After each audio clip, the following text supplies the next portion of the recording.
Halo teman-teman semuanya, Assalamualaikum warahmatullahi wabarakatuh.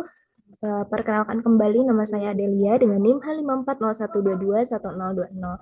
Oke, di sini saya akan sedikit mendemonstrasikan apa itu structural break. Namun sebelum mendemonstrasikan secara langsung atau tes uji statistiknya secara langsung, kita bakal sedikit menjelaskan apa itu structural break.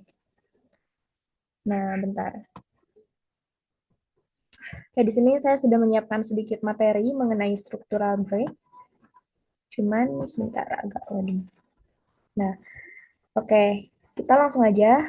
Apa sih yang dimaksud dengan structural break? Nah, structural break ini tuh adalah perubahan signifikan dalam pola atau hubungan suatu data deret waktu yang menyebabkan model atau tren sebelumnya tidak lagi berlaku.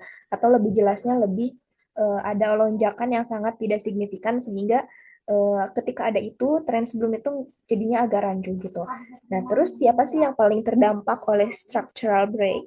Nah, yang paling berdampak ini tuh pada seorang ekonom, investor, pembuat kebijakan, perusahaan, dan masyarakat yang bergantung pada prediksi data ekonomi.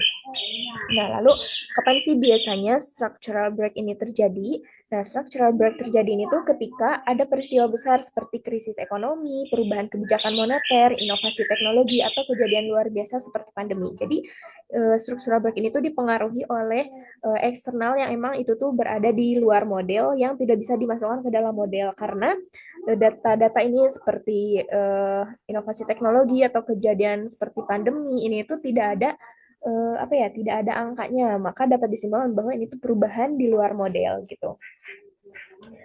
Nah, terus di mana structural break terjadi atau sering ditemukan? Nah, structural break ini tuh sering ditemukan dalam data ekonomi makro, pasar keuangan, iklim, sektor industri yang mengalami perubahan signifikan. Nah, lalu mengapa structural break ini tuh penting dalam analisis data? Karena dapat menyebabkan perubahan data atau tren data. Jika tidak diperhitungkan structural break-nya, maka kita tuh dapat menghasilkan prediksi yang tidak akurat dan keputusan kebijakan yang salah. Karena tadi ada lonjakan yang begitu melonjak tidak sesuai dengan tren sebelumnya gitu. Nah, lalu bagaimana sih cara mendeteksi structural break dalam data? Nah, kita tuh bisa menganalisis menggunakan tes statistik seperti Chow test, GFOD Unwrapped test, atau Bayes-Perron test. Nah, mungkin langkah selanjutnya kita langsung aja demonstrasi ke aplikasinya langsung.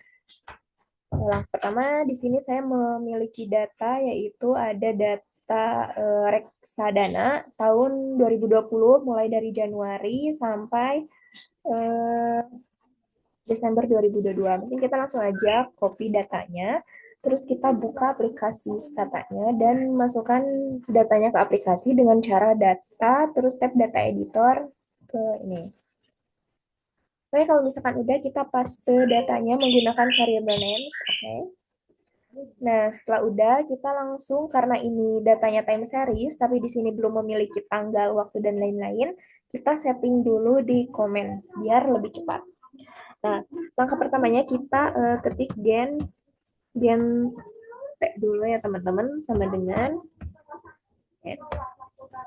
Nah, setelah itu kita gen neo t sama dengan tm persen bukan tm, kita tuh tadi tahun 2020 M1 ya.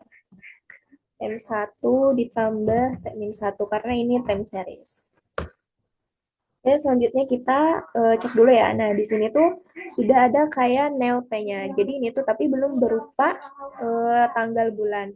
Nah, untuk supaya menjadi tanggal bulan, kita bisa aja komen langsung di aplikasinya dengan format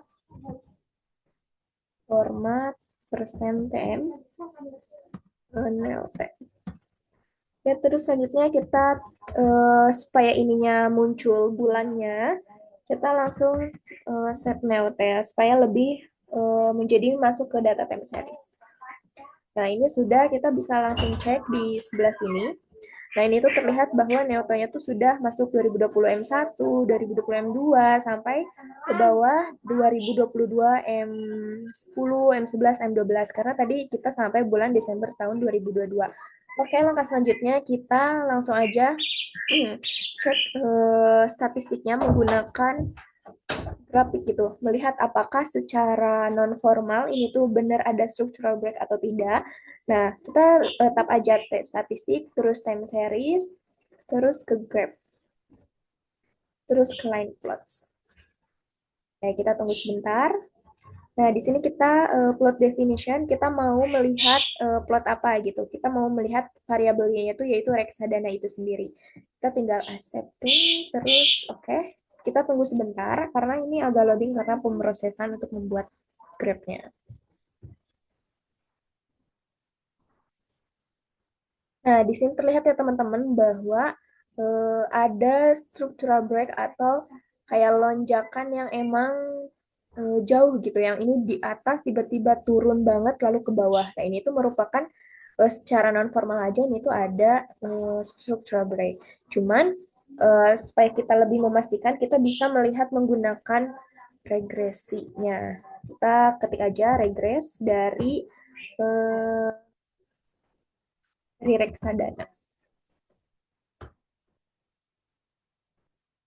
Nah, kita di sini cukup melihat P value-nya, teman-teman.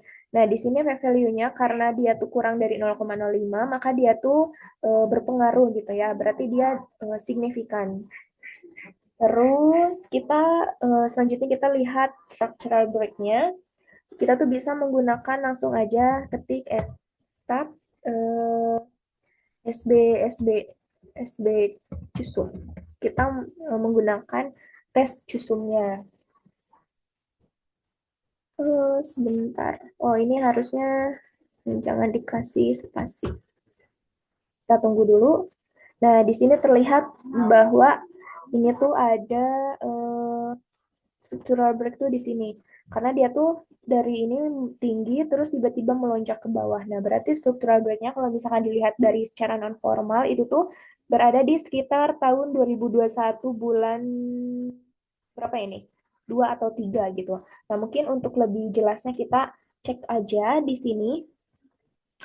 Oh iya, nih, kita kenapa tadi kan dilihat secara non formal. Nah, kita bisa melihat secara formal menggunakan tes statistik yang berada di 5 5% karena misalnya kita biasanya menggunakan tes statistik 5%. Nah, di sini tuh terlihat bahwa tes statistiknya tuh kan 0,9995 sedangkan T tabelnya tuh di 5% 0,947. Maka dapat disimpulkan bahwa tes statistik ini tuh lebih besar daripada T tabel 0,99. Nah, disimpulkan bahwa ini tuh tidak signifikan ya, berarti dia tuh tolak tidak signifikan berarti dia tuh menolak H0. Maka karena berarti dia tuh terima H1 berarti ada structural break. Nah, terus untuk melihat nih strukturalnya ada di mana, kita bisa langsung aja ketik menggunakan start SB single. Single tuh karena kita mau melihat satu-satu gitu ada di mana. Nah, di sini tuh ternyata teman-teman yang kita prediksi tadi kan structural break itu ada di sekitaran 2021 bulan 3, 2 atau 3 ya. Nah, ternyata setelah kita cek satu-satu menggunakan stat SB single, ternyata structural break-nya tuh terdapat di tahun 2021 di bulan Mei gitu. Nah, terus selanjutnya kita mau melihat nih apakah setelah tahun 2021 bulan Mei ini tuh ada struktural setelah atau sebelumnya. Nah, kita langsung aja cek menggunakan stat known known koma break dari kita mau melihat breaknya tuh ada di time set time month karena tadi kan bulanan ya TM. Kalau kuartal berarti TQ dan lain-lain gitu. Terus kita mau melihat dari 2021 M5. Apakah di sini tuh ada struktural break lagi atau tidak? Nah, kita cek.